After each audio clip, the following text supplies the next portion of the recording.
Hi, it's me again with Corel Draw Tips and Tricks, and a viewer or subscriber brought up a very good tip or a question, and I'm going to answer the question.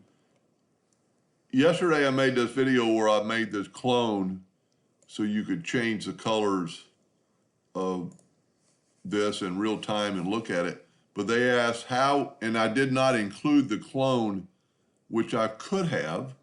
I could have included the clone, but it's easier to do it this way, I think. They asked, how do you delete the clone now? So if I hit delete, it deletes the whole thing.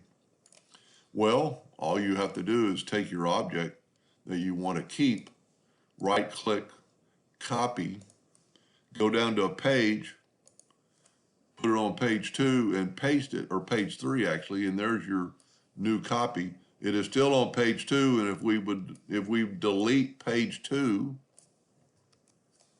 it's still on page 3, the original. Pretty good question. Anyway, hope that helped. Thank you for watching.